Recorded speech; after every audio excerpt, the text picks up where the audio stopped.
예, 잠깐 복습한다면은 우리 성경을 크게 네 파트 뭐라고 했죠? 첫 번째는 아브라함 이전 시대, 두 번째는 아브라함부터 다윗까지, 세 번째는 다윗부터 예수님까지, 그 다음에 예수님 시대, 예수님 시대를 우리가 다른 말로 메시아 시대라고도 뭐 말할 수 있습니다. 근데 요 중간에 예수님 시대 이전에 한 시대가 있어요. 그걸 우리가 뭐라고 하냐 하면은 신약하고 구약 중간이 있어요. 구약이 말라기가 대략 뭐 BC 한 400년경에 기록했어요. 400년경에. 그러니까 예수님 오시기까지 한 400년의 기간이 있었지 않습니까? 그래서 이 시기의 시대를 뭐라고 하냐 하면은 신구약 중간 시대라고 합니다. 이건 성경 기록은 없는 시대이죠. 어쨌든 한 400년 정도를 우리가 신구약 중간 시대라고 합니다.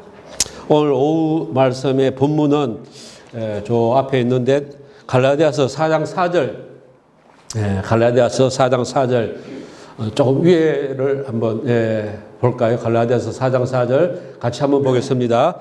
때가 차매 하나님이 그 아들을 보내사 여자에게서 나게 하시고 율법 아래 나게 하신 것은 때가 차매, 세 번역에는 기한이 찼을 때에, 때가 찼다는 얘기는 기한이 찼다는 얘기예요.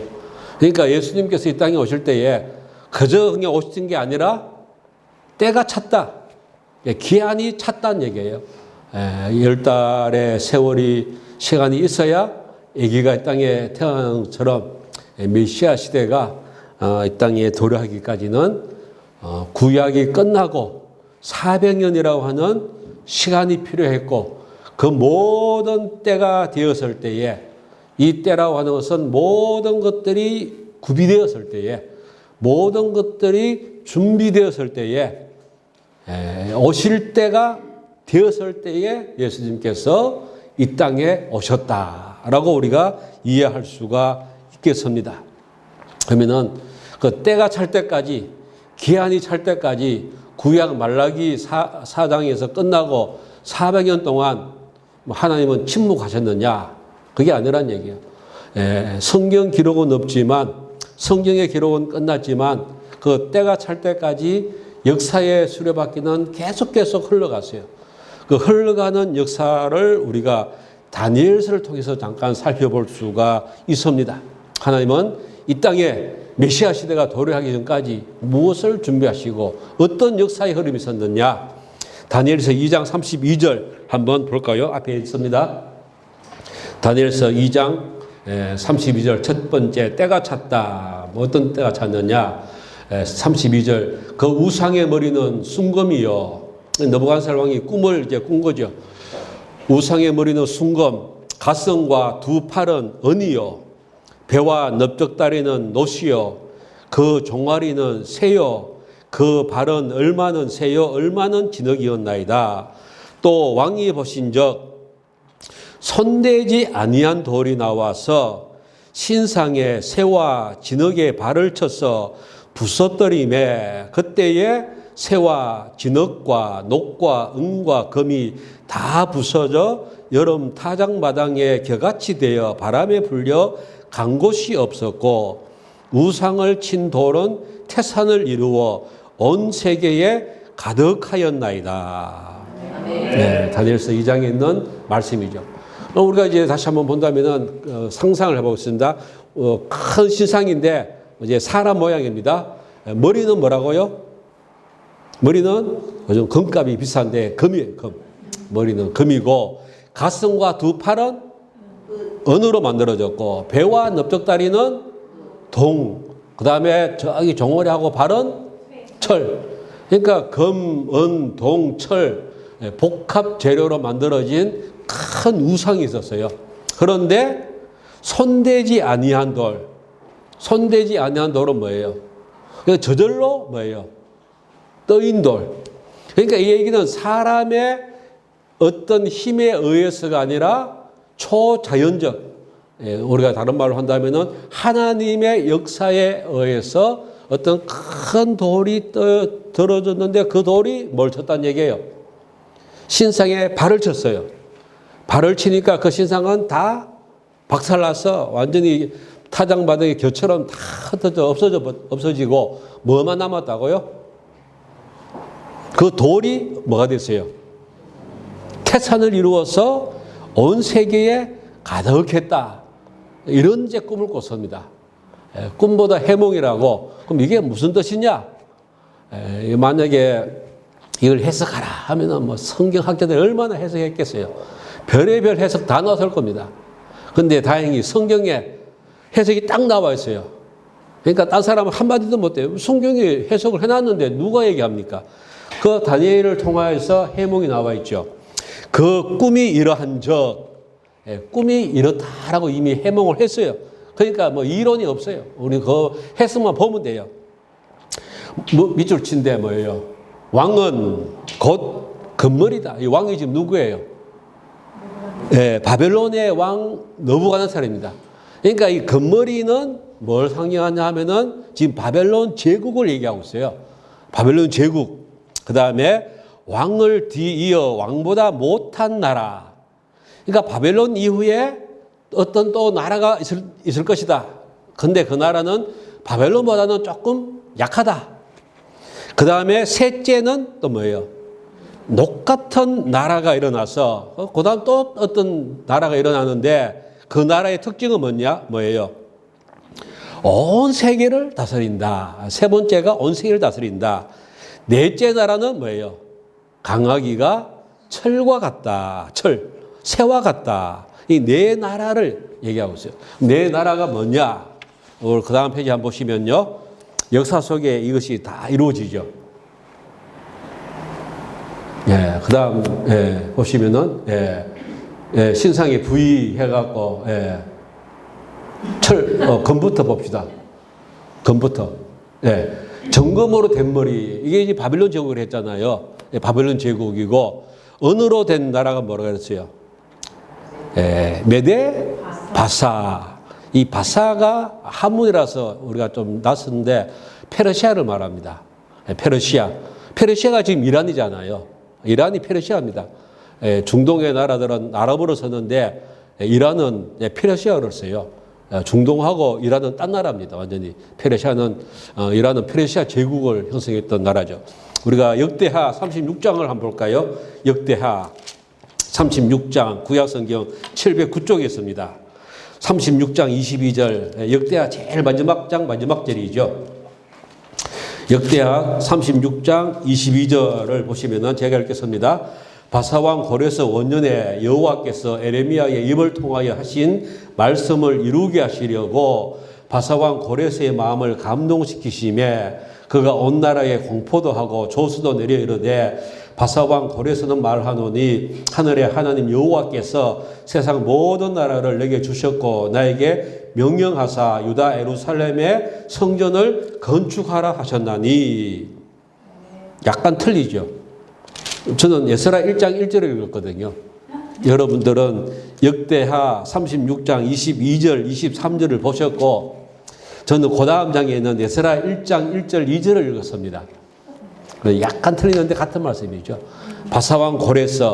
이 바벨론은 역사 속에서 기독교 성경 역사 속에서 어떤 역할을 했냐면은 남유다가 하나님의 계명대로 살지 못하고 언약을 어기고 잘못된 길로 갔을 때에 그 나라를 심판하는 하나님의 심판의 도구로 사용했죠. 그래서 BC 586년에 유다의 마지막 왕 시드기야 때에 결국 나라가 망합니다. 1차 포로, 2차 포로, 3차 포로 나라는 없어지고 이제 포로민들이 잡혀가게 됐죠. 포로민들이 이제 잡혀가게 됐습니다. 그 다음에 나왔던 이 페르시아, 이 바사, 특별히 바사의 왕이었던 고레스, 바사왕 고레스에서 역사 속에 어떤 일이 있냐 하면은 포로민들을 다시 기환시키는 역사가 일어났던 것이죠. 바벨론은 하나님의 심판의 도구였다고 한다면은 바사왕 고레스는 이스라엘을 회복시키는 이때 돌아온 사람들을 우리가 이제 보통 유대인이라 그럽니다. 왜 유대인이냐? 지금 또 이스라엘 사람들을 유대인이라 하지 않습니까? 12지파가 있어요. 12지파가 있는데 북쪽은 10지파고 남쪽은 유다지파와 베냐민 지파, 두 지파가 남유다 왕국을 형성했지 않습니까? 북이스라엘은 721년에 아수르에서 망하고 완전히 없어지고, 그 다음 BC 586년에 바벨론에 의해서 남유다 왕국이 망했어요. 그리고 이들이 포로로 잡혀갔어요. 포로로 잡혀갔던 사람들의 대부분이 유다지파 사람들입니다. 유다지파. 왜냐하면 남유다 왕국은 유다지파를 통해서 형성됐으니까. 그래서 남유다라 하거든요. 유다지파 사람들이 대부분 잡혀가고 돌아온 사람들도 대부분 유다지파 사람이에요. 그래서 그들을 유대인이라고 부르는 거예요. 유다지파의 후손, 유다지파의 사람이라서 유대인주라고 부르고 있죠. 어쨌든 이 페르시아는 역사 속에서 하나님께서 바벨론 포로에서 이스라엘 백성들을 기환시키는 그 역사의 도구로 서였고, 그때 세임받았던 왕이 고레스다. 세 번째 철로된 나라는 뭐냐? 강하기가 아주 강하다. 그 다음 이제 바로 로마 제국이죠. 로마 제국. 이 바사왕 페르시아 시대와 이 로마 제국 이 시대는 역사적으로 또 굉장히 중요한 시대고, 이 역사적으로 중요한 이 시대는 신약 시대가 시작되기 이전에 많은 것들이 준비되던 시대다라고 볼 수 있겠습니다. 이 헬라 제국 시대를 세 번째가 헬라 제국 시대인데, 철로 되기 전에 동을 이렇게 빼먹었네요. 동으로 된 배와 넓적다리가 이제 바사왕 페르시아를 멸망시킨 이제 헬라 제국이죠. 옛날에 아니죠. 한 10몇 년 전에 나왔던 알렉산드로스라는 영화가 있었는데 혹시 보셨나요? 알렉산더 대왕, 이제 동방 원정에 대한 쭉 이야기가 있는데, 이 알렉산더, 마게도니아 필리포스 2세의 아들이었던 알렉산드로스가 이제 동쪽으로 원정을 하게 되죠. 그리고 이제 계속 동쪽에서 인도까지, 간다라까지 이제 가서 동쪽 세계를 완전히 이제 정복하고 세계에서 가장 넓은 헬라 제국을 건설한 사람이 누구냐 하면은 바로 알렉산드로스입니다. 아까 이제 다니엘서에 있었던 것처럼 온 세계를 다스렸다 했던 그 온 세계를 다스리는 바로 헬라 제국을 말하고 있는 것이죠. 바로 역사 속에서 헬라 제국이 등장하죠. 이때가 대략 BC 331년에서 BC 31년 한 300년 정도를 우리가 역사적으로 뭐라고 하냐 하면은 헬레니즘 시대라고 합니다. 헬레니즘 시대. 알렉산드로스 대왕이 동쪽으로 원정 나갔던 이유가 뭐냐 하면은 이 그리스의 철학과 문화와 문명을 동방세계에 전파한다.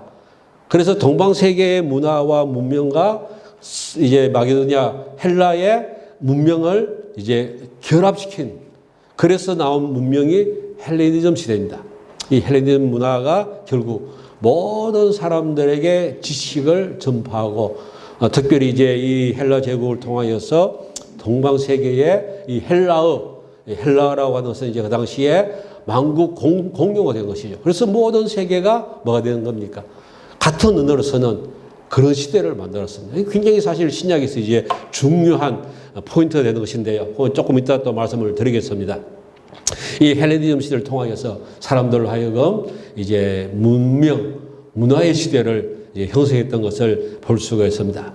이 헬레니즘 시대는 언제 끝났냐 하면은 알렉산드로스 대왕의 출현에서부터 악티움 해전, 이 악티움 해전이라고 하는 것은 세계 3대 해전 가운데 하나인데, 안토니우스하고 애굽의 왕이었던 클레오파트라 7세하고 한편 먹고, 그 다음에 옥타비아누스하고 이제 전쟁했던 아주 유명한 해전이거든요. 여기에서 누가 승리하냐면은 옥타비아누스가 승리하고 안토니우스와 클레오파트라가 이제 죽죠. 그래서 뭐 뱀에게 뭐 이렇게 독사해서 뭐 죽는 뭐 그런 스토리 쭉 나오는데요. 이 전쟁을 통하여서 헬레니즘 시대가 끝이 나고 무슨 시대가 됐냐 하면은 로마 제국이 드디어 온 세계의 주인이 되는 거 아닙니까? 그게 바로 철로 된 다리, 가장 강한 로마 제국 시대가 이제 시작됩니다. 로마 제국은 바로 악티움 해전이 끝났던 BC 31년에서부터 서로마 제국이 망했던 AD 476년까지 이 시대를 우리가 이제 로마 제국 시대, 물론 동로마 제국은 이때부터 한 1000년 지나갔지만 역사 속에서는 서로마가 조금 더 중요하니까요.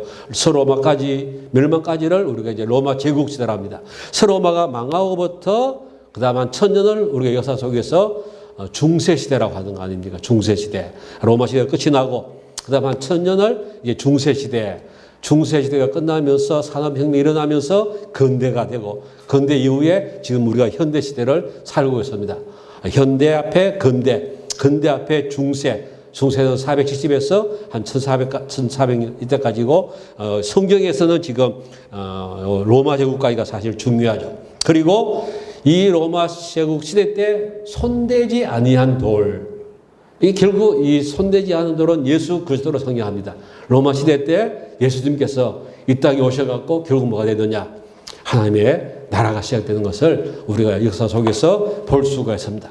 바로 하나님의 때라고 하는 것은 메데 바사 제국과 헬레니즘 시대와 그 다음에 로마 제국 시대를 이제 거치면서 하나님의 나라가 시작됐는데 하나님의 나라가 시작되는 이 시점에 로마 제국은 그럼 또 어떤 시대를 맞이했느냐?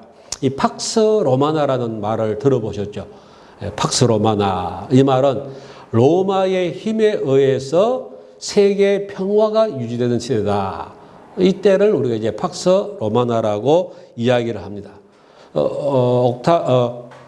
옥타비아누스가 이제 애굽을 이제 완전히 멸망시키고 클레오파트라를 정복함으로 말미암아 이제 애국을 포함해서 그 로마 제국이 평화의 시대가 됐어요. 그리고 옥타비아누스가 초대 황제가 되면서 이제 아우구스투스가 되죠. 아우구스투스 황제가 되는데 이때부터 로마의 정책이 바뀝니다.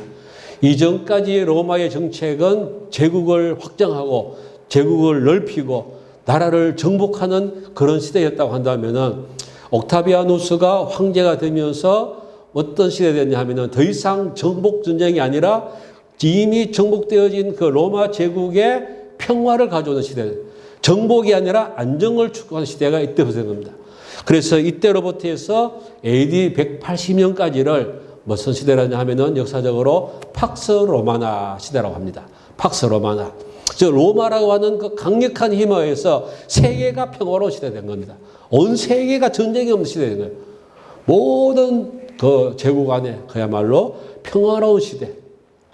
그 평화로운 시대 속에서 예수님께서 BC와 AD를 가르는 그때 태어나신 거 아닙니까? 그러니까 온 세계가 평화로운 그 시점에 예수님께서 이 땅에 오셔서 그때로부터 한 100년여간에 걸쳐서 예수님께서 30년 사생애를 보내시고 3년의 공생애를 거치고 그럼 한 33년 된 거 아닙니까? 그리고 또 한 60년 이 어간을 통하여서 신약 성경이 기록되는, 그러니까 팍스 로마나 중에서도 가장 평화로운 시대에 복음이 이 땅에 오고 그리고 복음이 전파되어지고 성경이 기록되어지는 그런 시대를 맞이했던 것을 볼 수 있습니다. 이 전쟁이 일어나고 뭐 사람들이 움직이고 뭐 계속 나가면은 이 복음이 전파될 수도 없고 교회가 세워질 수도 없고 얼마나 힘들겠습니까? 근데 가장 평화로운, 가장 안정된 그 시점에 예수님께서 이 땅에 오시고 복음이 선포되어지고 말씀을 기록하고 그리고 온 세상을 향하여 이제 복음을 전파하는 그 시대가 되었던 것을 우리가 볼 수 있습니다. 즉 헬레니즘 시대와 이 팍스 로마나 시대는 결국 예수님께서 이 땅에 오실 그 모든 어떤 인프라, 외적인 환경을 구축했다라고 우리가 볼 수가 있습니다. 다니엘서에 나와 있는 이 다니엘의 느부갓네살 왕의 꿈과 그 꿈에 대한 다니엘의 해몽과 그 해몽이 역사 속에서 어떻게 이루어졌는가를 우리가 볼 수가 있습니다. 이 팍스 로마나에 대해서 우리가 조금 더 본다면은 이 팍스 로마나는 아주 이 신약 성경이 기록되던 그 시점에 또 복음이 전파되던 그 시점에 외적인 어떤 인프라를 구축했다고 했는데 어떤 인프라를 구축했느냐. 첫 번째는 안전 보장. 제국이 하나의 나라 됐으니까 로마 제국 안에서 모든 사람들이 자유롭게 안전하게 여행할 수 있는 시대가 됐다는. 그 로마 제국 이전에는 이게 불가능한 겁니다. 왜냐하면 부족 간에 민족 간에 계속해서 전쟁이 일어났기 때문에 자기 부족이나 자기 민족을 떠나서 여행한다고 하는 것은 전혀 불가능한 거예요. 지금 또 뭐 전쟁 나는 나라에는 여행을 금지시키고 못 가지 않습니까? 뭐 그 당시에 전쟁하는데 또 내 나라와 내 민족 부족을 떠나서 뭐 어디 이동하면은 만약에 다른 부족이 잡아가면 누가 지켜줍니까? 근데 로마 제국 안에서는 안전이 보장됐다. 뭐 화폐가 개혁됐다. 이 헬라어 아까 헬레니즘 시대라고 했는데 로마 제국 전체가 로마 제국이 얼마나 큰지 아세요? 지금 이스라엘을 중심으로 해갖고 서쪽으로 마게도니아에 있는 헬라까지 동쪽으로는 인도까지 그 당시 세계의 엄청 그 당시 모든 세계가 결국 로마 제국이었거든요. 마게도니아에서부터 그리스 반도에서 그다음에 이태리 반도에서 그리스 반도 넘어가서 서바나까지 쭉 이어지는 서쪽 끝까지가 로마 제국이었거든요. 영국까지가 사실은 로마 제국 속에 다 포함되어지는 것을 볼 수 있습니다. 그러니까 이스라엘 중심으로 왼쪽에는 완전히 영국까지 전체가 동쪽으로는 인도까지 동쪽에는 이쪽에 지금 이란, 이라크 거기까지가 그 당시 로마 제국이었거든요. 그 안에서 사람들은 얼마든지 자유롭게 이동하고 또 모든 언어가 이제 공통어가 되었다. 또 로마 하면은 우리가 떠오르는 게 뭐겠습니까? 로마 가도 모든 길은 로마로 통한다 했던 것처럼 로마는 뭘 만들었어요?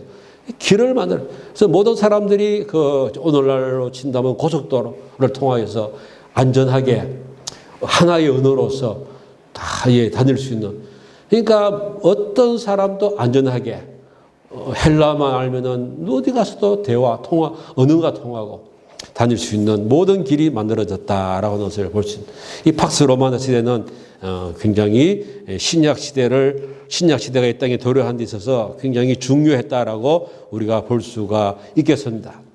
이런 상황 속에서 드디어 이제 복음 시대가 메시아 시대가 시작되는 것을 볼 수 있겠죠.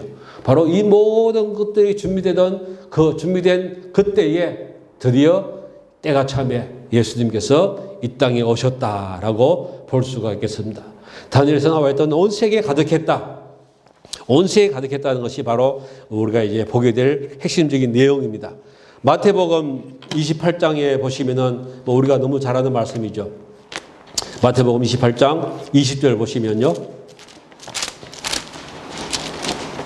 그러므로 너희는 가서 모든 민족을 제자로 삼아 아버지와 아들과 성령의 이름으로 친례를 베풀고 모든 민족을 또 사도행전 1장 8절에 오직 성령이 너희에게 임하시면 너희가 권능을 받고 예루살렘과 온 유대와 사마리아와 땅 끝까지 이르러.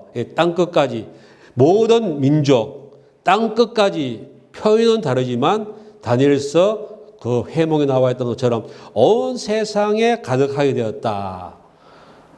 다니엘서에는 온 세상에 가득하게 되었다는 그 결론을 말했고 마태복음과 사도행전에서는 이제 온 모든 민족에게 땅 끝까지 온 세계로 나가라고 하는 미션, 사명이 주어졌던 것을 볼 수가 있습니다.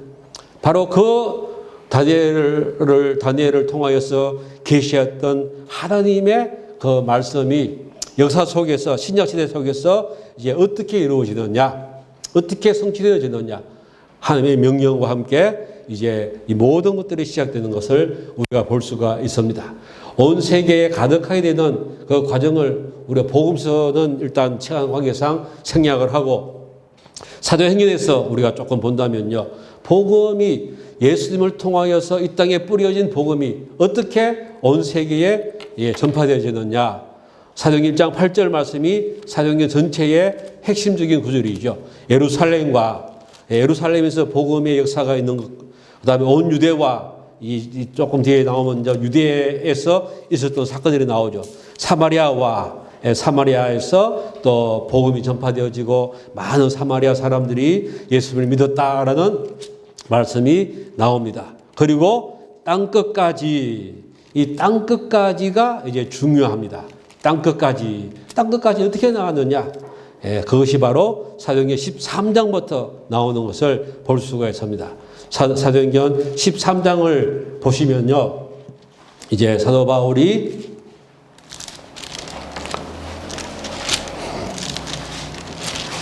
선교 여행을 하는 것을 우리가 볼 수 있습니다. 13장 1절, 안디옥 교회에 선지자들과 교사들이 있으니 뭐 쭉 나오고요. 2절, 주를 섬겨 금식할 때에 성령이 이르시되 내가 불러 시키는 일을 위하여 바나바와 사울을 따로 세우라 하시니 이에 금식하여 기도하고 두 사람에게 안수하여 보내니라.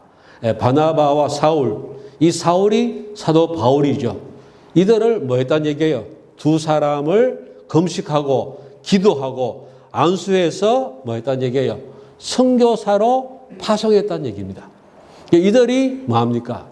역사 속에 처음으로 예루살렘을 떠나서 유다 땅을 떠나서 온 세계를 향하여서 복음을 전하기 위해서 나가는 역사가 시작된 것을 볼 수 있죠. 그래서 이 사람들이 쭉 사절 이하에 그 다음에 14장까지 해서 말씀을 이제 선교 역사를 하는 것을 볼 수가 있습니다. 그리고 14장 26절 와서 보니까 거기서 배 타고 안디옥에 이르니 이곳은 두 사도가 이룬 그 일을 위하여 전에 하나님의 은혜에 부탁하는 곳이라. 즉 안디옥 교회에서 금식하고 기도하고 이 사람들을 선교사로 파송했잖아요. 그리고 14장까지 쭉 하면서 뭐합니까? 다시 안디옥으로 돌아왔다. 그러니까 선교 여행이 끝났다 얘기입니다. 그걸 우리가 1차 선교 여행이라고 합니다. 1차 선교 여행. 15장은 일단 지나가고요. 15장 36절 보면은 15장 36절 며칠 후에 바울이 바나바더러 말하되 우리가 주의 말씀을 전한 각 성으로 다시 가서 또 가자 이 얘기 아닙니까? 다시 가서니까 이게 몇 차입니까? 이게 2차 선교 여행입니다. 2차 선교 여행이 바로 15장 36절에서부터 시작됩니다. 그래서 16장, 17장, 18장까지 쭉 이어지는 것을 볼 수 있죠. 18장 22절을 보니까 가이사라에 상륙하여 올라가 교회의 안부를 물은 후에 안디옥으로 내려가서 안디옥까지 갔다. 그 얘기 뭡니까? 다시 안디옥으로 돌아왔다는 얘기 아닙니까? 그러면 2차 전도 여행이 끝났다라는 것을 하죠. 23절에 얼마 있다가 안디옥 교회에 얼마 있다가 떠나 또 출발했어요. 그러니까 또 출발했으니까 이게 뭡니까? 몇 차입니까? 3차. 3차 전도 여행을 이제 18장 23절부터 쭉 이어지는 것을 볼 수 있습니다. 이 3차 여행은 안디옥으로 돌아가는 게 아니라 어디로 갔냐 하면은 예루살렘으로 갑니다. 예루살렘에 가서 3차 여행이 끝이 납니다. 1차 여행은 안디옥에서 출발을 해서 안디옥으로 돌아오는 것이고 2차 여행도 안디옥에서 출발해서 안디옥으로 돌아오는 것이고 3차는 안디옥에서 출발해서 예루살렘으로 가는 3차 여행이 끝납니다. 1차, 2차, 3차 여행 중에서 물론 모든 사건들이 다 중요한데 이 시간 또 우리가 아주 중요한 것은 2차 선교 여행, 2차 선교 여행. 2차 선교 여행에서 뭐가 중요하냐면은 복음의 방향이 틀어졌다는 얘기예요. 복음이 동쪽으로 가느냐, 서쪽으로 가느냐, 동쪽에 머물러 있느냐, 서쪽으로 가느냐, 라는 그 기점이 2차 선교 여행이 있는데요. 16장을 보시면은, 16장 6절 보시면요. 15장 38절부터가 2차 선교 여행이라고 했잖아요. 2차 선교 여행인데 2차 선교 여행 중에 16장 6절 가서 보니까 성령이 아시아에서 말씀을 전하지 못하게 하시거늘. 여기서 말하는 아시아는 어딨냐 하면은 지금으로 치면 터키를 말합니다. 터키 지역이 이 성경 시대 때 아시아 지역을 말해요. 그 터키 지역을 왔다 갔다 하면서 지금 복음을 전파했다 이 얘기입니다. 근데 성령께서 뭐 했다는 얘기예요? 그 아시아에서 말씀 전가하는 것을 계속해서 뭐 했어요? 막았다 그래요. 막았어. 그들이 부르기아와 갈라디아 땅으로 다녀가 무시아 피르러 비두니아로 가오져 있어대. 부르기아나 갈라디아나 무시아나 비두니아 다 지금 터키 안에 있는 땅입니다. 터키 안에서 이쪽으로 가려면 막았고 절로 막았고 그럼 밑으로 갈 계속 막았다는 얘기야. 막 이상하다 해서 무시아를 지나 드로아로 내려갔는데 이 드로아로 내려갔다. 드로아가 이제 낯선 지역인데 트로이 목마를 때 이 트로이가 드로아입니다. 예, 트로이. 예. 그러니까 터키에서 가장 이제 바닷가 쪽이죠. 예, 터키, 드로아로 내려갔는데 밤에 환상이 바울에게 보이니 마게도냐 사람 하나가 서서 그에게 청하에 이르되 마게도냐로 건너와서 우리를 도우라 하거늘. 예, 터키 끝에 이제 바다가 있고 그 바다를 건너가면은 어디냐 하면은 헬라 제국이에요. 그리스 반도입니다. 그리스 반도 북쪽이 어디냐 하면 마게도냐고 남쪽이 헬라 제국 그리스니 또 그 밑에 펠리포도스 반도 밑에 내려가면 이제 고린도가 있고 거기가 이제 그리스 헬라 제국이고 그 그리스 반도 제일 위쪽에가 마게도냐거든요. 그 마게도냐 사람 하나가 뭐라고 그럽니까? 건너와서 우리를 도우라 하거늘. 바울이 10절 그 환상을 보았을 때 우리가 곧 마게도냐로 떠나기를 힘쓰니 이는 하나님이 저 사람들에게 복음을 전하라고 우리를 부르신 줄로 인정함이러라. 요 사건이 뭐냐 하면은 아시아에서 유럽으로 복음이 넘어갔다. 바로 그 사건입니다. 이 토미 박사가 이제 사도 바울이 배를 타고 건너가지고 11절에 우리가 드로아에서 배로 떠나 사모드라게로 직행하여 이튿날 네아폴리로 가서 거기서 빌립보에 이르니 그 그리스의 도시가 중에 하나가 빌립보입니다. 그러니까 드로아에서 배 타고 바다를 건너서 빌립보로 건너갔던 이 사건을 두고 알레 토미 박사는 뭐냐 하면은 유럽의 역사가 바뀐 사건이다. 복음의 문이 열린 유럽의 문이 열린 사건이다라고 평가하고 있습니다. 즉 아시아에 있던 유다 이스라엘은 아시아 아닙니까? 아시아거든요. 터키까지 아시아입니다. 그 아시아에서 계속 복음이 전파됐는데 사도행전 16장에서 드디어 뭐합니까? 복음이 유럽으로 건너갔어요. 유럽으로 건너가서 이제 사도 바울이 이제 밑으로 이제 뭐 빌립보니 아덴이 아테네거든요. 거기서 뭐 철학자들하고 에피쿠로스 학파하고 뭐 막 논쟁했던 스고 학파 뭐 논쟁했던 데가 바로 아테네입니다. 거기서 이제 그 밑에 고린도 지역까지 쭉 내려가는 그리스 반도가 있고 또 밑에 펠로포네스 반도가 있고 그 중간에 고린도가 있거든요. 또 그 그리스 반도 쪽으로 복음이 쭉 전파되어지고 이 그리스 반도 더 왼쪽에 더 서쪽에 있는 게 어디입니까? 그게 이태리 반도 아닙니까? 로마 제국 이태리 반도. 사도 바울이 이제 아까 이제 3차 전도 여행이 예루살렘으로 가면서 끝났다 그랬죠. 그럼 예루살렘에서 그다음 뭐 하느냐? 예루살렘에서 뭐 하느냐? 뭐 하냐면은 사도행전 21장 17절. 사도행전 21장 17절 보니까 예루살렘에 이르니 즉 사도 바울이 예루살렘에 도착했고 예루살렘에 도착해서 있으면서 23장 11절에 그날 밤에 주께서 바울 곁에 서서 이르시되 담대하라 내가 예루살렘에서 나의 일을 증언한 것 같이 로마에서도 증언하여야 하리라 하시니 즉 이제 예루살렘에서 사도 바울이 어디로 가냐면 로마로 갑니다. 로마로. 그러니까 예루살렘은 여기 있다면은 아시아에서 복음을 전가하다가 그리스 반도로 건너갔다가 그다음 그리스 반도에서 이태리 반도까지 로마까지 가는 것을 볼 수가 있죠. 그 로마까지 가는 것이 이후에 쭉 나오다가 사도행전 28장이 어떡합니까? 드디어 로마에 도착했다 하는 것을 우리가 이제 볼 수 있죠. 사도행전 28장 14절 거기서 형제들을 만나 그들의 청함을 받아 이래를 함께 머무니라. 그래서 우리는 이와 같이 로마로 가니라. 사도 바울이 드디어 뭐합니까? 로마까지 왔어요. 지금 로마까지 왔습니다.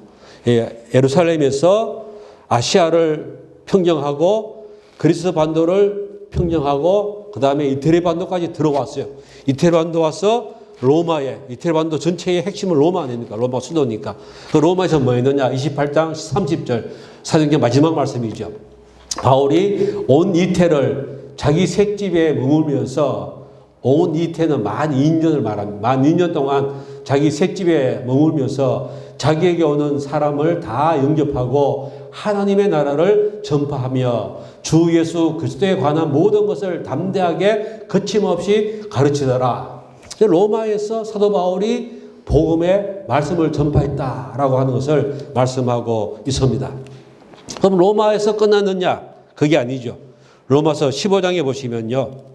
로마서 15장 23절 세상 세 번째인데요.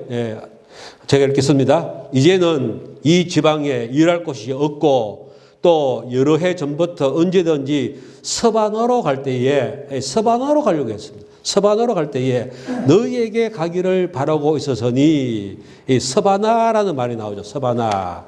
이 서바나가 어디냐? 서바나가 스페인입니다. 스페인이 이제 이베리아 반도 아닙니까? 반도로 친다면은 이제 아시아에서 그리스 반도에서 이태리 반도, 그리고 서쪽 제일 끝이 서바나, 즉 이베리아 반도까지. 그러니까 그 당시 세계는 지금처럼 둥근 지도가 아니죠. 둥근 원이 아닙니다.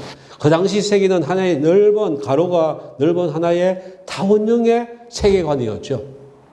동쪽의 끝은 인도고 서쪽의 끝은 서바나였어요. 스페인이 그 당시 세계에서 끝입니다. 그리고 바다 있고 그 바다 배 타고 나가면은 낭떠러지 끝이다라고 생각 아닙니까? 그게 언제까지 있었어요? 그게 중세시대 끝까지 사람들이 이제 그런 사고관념 속에 살았어요. 그 당시 세계관 속에서 서바나는 뭡니까? 서쪽 끝을 말합니다. 서쪽 끝을 말합니다. 그러니까 사도 바울은 사도행전 1장에 있었던 것처럼 예루살렘과 온 유대와 사마리아와 땅끝까지, 즉 사도행전과 로마서를 통해서 본다면은 예루살렘에서 시작된 그 복음이 아시아를 정복하고 그 다음에 그리스 반도를 거쳐서 이태리 반도를 통하여서 서바나까지 이베리아 반도까지 나가려고 했던 세상 끝까지 향해 가는 다니엘서 2장의 말씀을 본다면은 그 떠인 돌이 사람의 손으로 하지 아니한 그 돌이 그 당시 로마 제국을 통하여서 온 세계에 가득하게 되었다라는 것이 어떻게 이루어졌는가를 잘 말씀하고 있는 것을 볼 수가 있습니다. 스페인까지 가고자 했던 그 복음은 사도 바울의 순교로 말미암아 결국 이루어지지 못했지만 그 이후에 많은 믿음의 사람을 통하여서 선교사를 통하여서 믿음의 사람을 통하여서 서바나까지 스페인까지 온 유럽에 복음이 편만하게 전파되었던 것을 우리가 볼 수가 있습니다. 그리고 그때로부터 지금까지 2000년의 세월을 통하여서 복음은 계속 서쪽으로 전파되어진 예루살렘에서 시작되어진 그 복음이 서쪽으로 지금의 지구로 본다면 계속 돌고 돌아서 영국에서부터 그 다음에 신대륙 아메리카에서 태평양을 건너서 다시 우리 지금의 아시아 지역으로 건너와서 우리나라를 통하여서 그 다음에 중앙아시아를 거쳐서 이제 중앙아시아 넘어가면 어디입니까? 지구로 친다면. 그러니까 이라크, 이란, 중동세계 넘어가면 다시 예루살렘이죠. 그러니까 예루살렘에서 시작되어진 복음이 서쪽을 통해서 온 지구를 한 바퀴 돌고 돌아서 결국 뭐합니까? 지금 중동 바로 앞까지 와 있다. 그 중동 앞에 가로막고 있는 것이 지금 이제 회교권 아닙니까? 그 회교권에 이제 복음이 전파되어지고 거기가 넘어가면 다시 예루살렘. 예루살렘에서 시작되어진 복음이 지구를 한 바퀴 돌고 예루살렘에 다시 도착하면 다 끝난 거 아닙니까? 바로 그 앞까지 지금 와 있는 것이 세계 역사 속에서 펼쳐진 복음의 역사다라고 우리가 볼 수가 있습니다.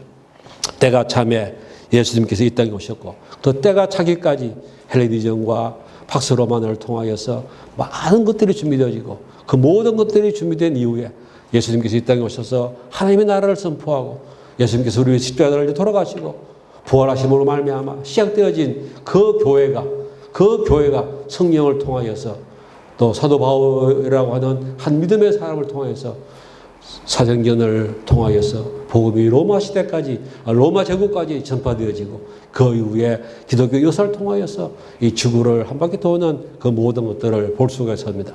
성경에 말씀했던 것처럼 온 세계에 가득하게 되었던 것을 우리가 볼 수 있습니다.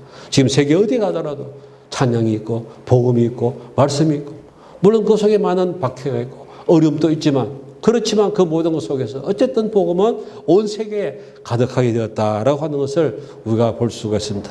이런 시대 속에서 우리는 계속해서 세계 선교를 꿈꾸고 또 계속해서 더 서쪽으로 이제 더 예루살렘을 향하여서 복음은 전파되어지고 나가야 될 줄 믿습니다. 그래서 교회는 그때로부터 지금까지 복음을 전파하는 것이 사명이고 선교하는 것이 사명이고 그래서 지금 또 계속해서 선교사들은 나가고 있지 않습니까? 우리가 복음을 전하고 있지 않습니까?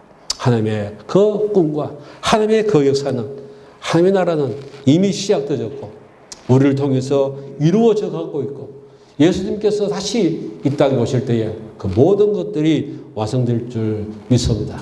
우리는 항상 선교사로 나가든지 아니면 우리의 모든 삶의 자리 속에서 선교사적인 복음적인 삶을 통해서 하나님의 나라를 선포하는 그런 귀한 사람임을 우리 다시 한 번 더 기억하고 그런 복된 삶을 살기를 간절히 바랍니다. 기도하겠습니다.